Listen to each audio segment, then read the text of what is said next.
absolutely. So I'm flying on a dedicated research mission. I'm representing my research institute, the International Institute for Astronautical Sciences, and I'm going to be doing healthcare and fluid research in space. I'll be wearing a wearable sensor system to take biometric monitoring. It's called the Astroskin. It's currently worn by astronauts on the International Space Station, but my flight will be the first time we're collecting data during the launch, re-entry, and landing phases of flight as well. And then fluid research.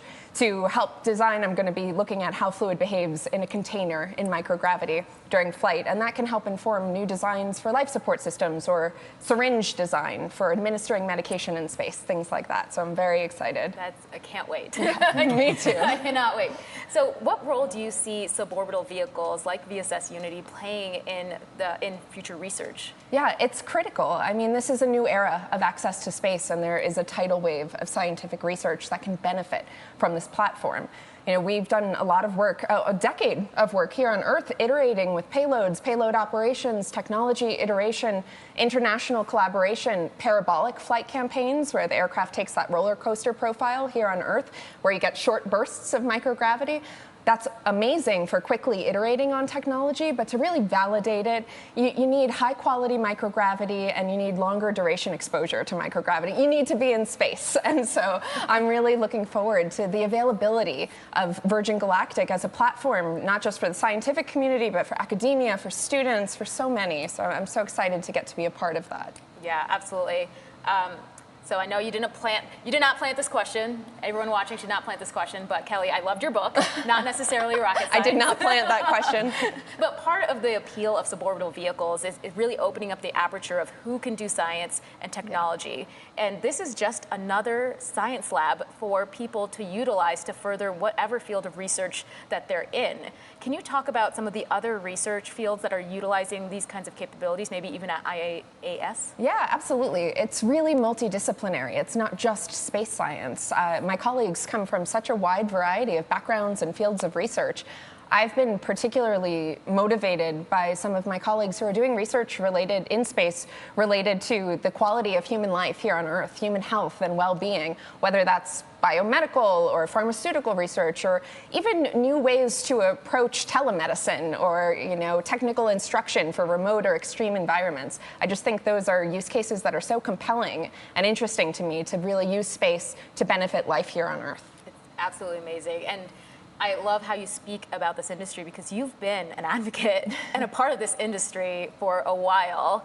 And can you talk about what drew you to the commercial space side? Yeah, absolutely. I have long been an evangelist for the commercial spaceflight industry, and I've really been inspired by it. I have a deeply rooted belief in the potential of this industry to open up access to space, to truly democratize access to space, certainly for science communities and for the research community like myself and the crew of Galactic 01, but also for civilians of all disciplines. I really do believe that the space age is a broader cultural movement and that our next giant leap will require the talents of artists, engineers, and everyone in between. Space is our shared past and our shared future, and that's why I wrote not necessarily rocket science. Okay, well, we're going to be getting to landing soon, but I wanted to ask if you had any parting thoughts before I release you to go cheer on the crew as they return to Earth. Yeah, just awe, excitement. I'm sure you can tell. I'm just, you know, it's amazing to be here. And just deep appreciation for all that goes into this and all that this means. I know this is the beginning of routine and regular commercial operations, but to me, it will never get old. Oh my God, thank you so much for joining us here. I'm going to run down and welcome that crew back. Thank you, Kelly. All right, this is just an absolutely exciting time for the research community. I mean, the excitement off of Kelly is just palpable, and I can't wait for us to be cheering her on as she does her research in science and space soon. So let's check in with our crew on their descent back to Earth. Absolutely. So we are just over 11,000 feet. For those of you here on site, Unity just crossed over the field and is making another circle around in the pattern. Beginning those landing approach, passing the waypoints that we've designated as part of our energy management plan.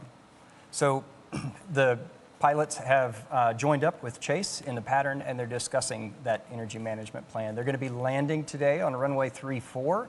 That means from south to north, And for those non-pilots tuning in, those numbers represent the first two numbers on a magnetic heading of the compass for the runway direction. So for example, 34 is 340 degrees. The landing gear is now down and locked. We have 3 green, that means all gear are down and locked. And we're making our final approach to the runway here at Spaceport America. We like to make left-hand turns for our approach. That's because the commander is in the left seat, and that provides the best line of sight for them as they come into the landing. Now, the runway here at Spaceport America is 12,000 feet long. That's 3.7 kilometers and 200 feet wide, or 61 meters. (1,000 feet above the runway. 500 feet.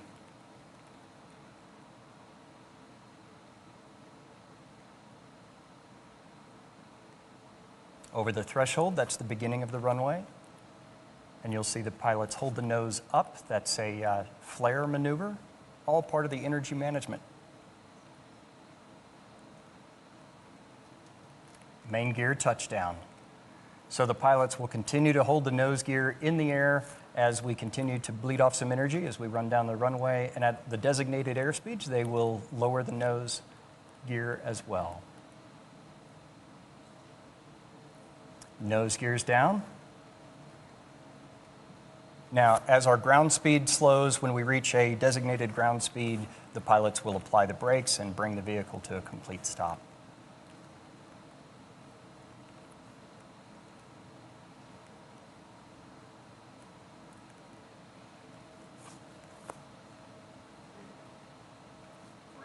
All right, braking now.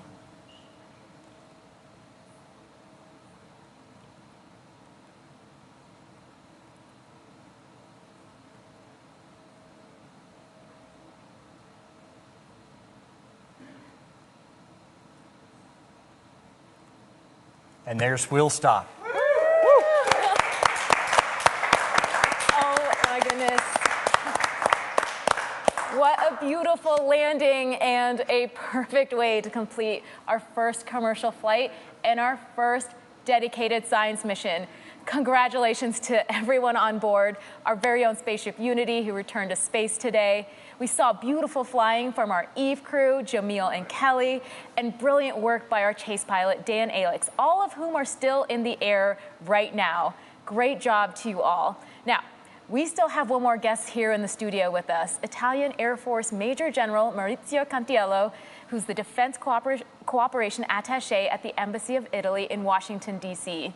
Benvenuto, General. Grazie, Thank you grazie. for being here. Thanks for hosting. Well, I just have to ask you, how are you feeling today after seeing that? Well, it's a strong joy, a deep joy, and also a sense of achievement and gratitude for everybody making it happen. And, you know, it's a particularly important moment for the Italian Air Force.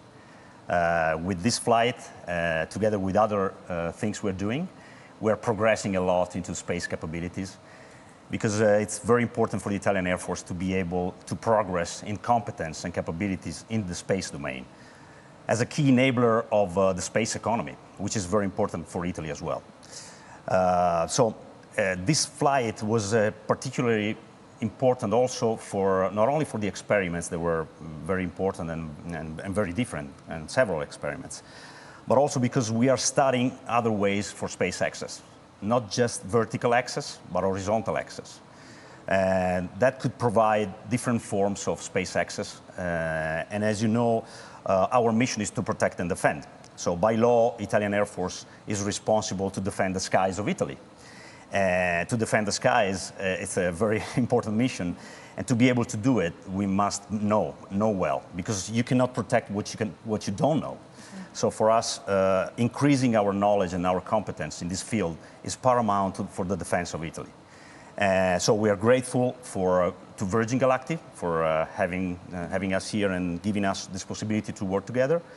We are grateful, of course, to the Italian National Research Council, where we work together for the experiment. And of course, we are grateful to our nations, Italy, to invest in this very important endeavor. and to this great host nation, the United States. We are very, very, very good partners and allies. So everything happening here has a profound significance for the bond, and the ties between the United States and Italy as well. That's absolutely incredible.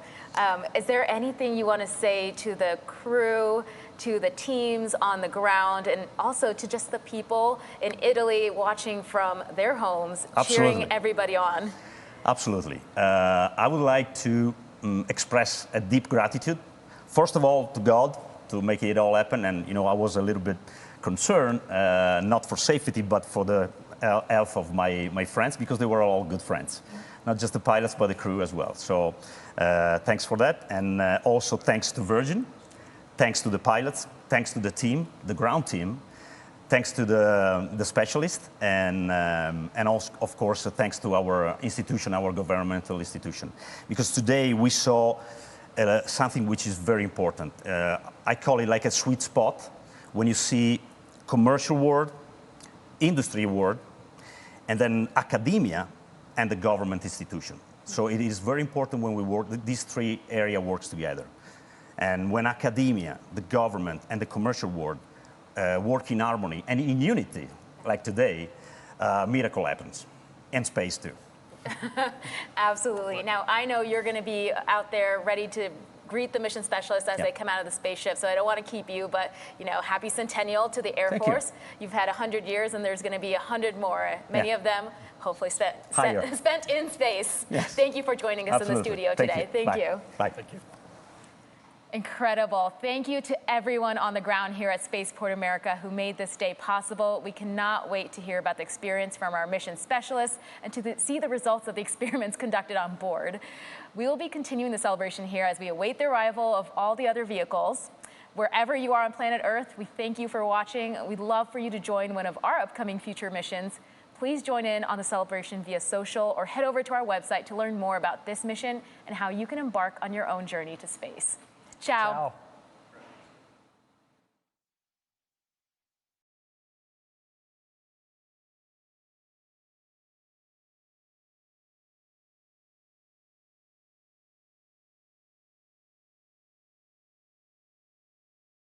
This concludes the mission of Galactic 1 at Spaceport America.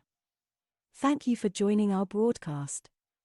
For more information how you can fly with us, please visit virgingalactic.com. See you next time.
tell where my head was at when you found me?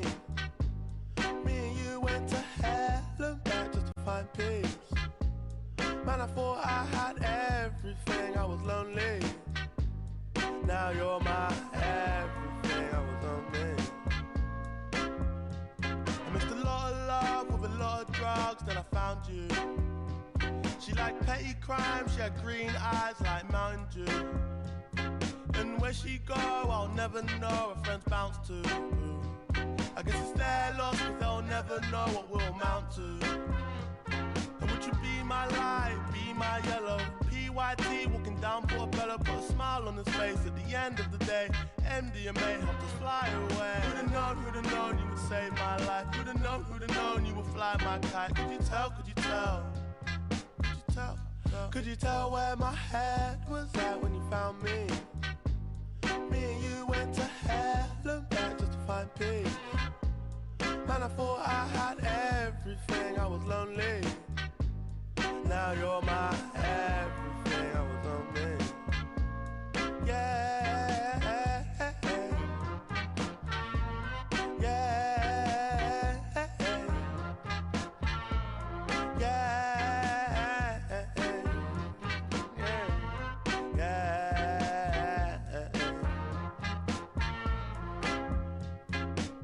I remember I was all alone. Late night you would call my phone just to check if I was blessed, cause you knew I was low. Head gone rolling off the throne. I remember we was in the park. Late night made love on the grass, got my head in the clouds counting all my stars.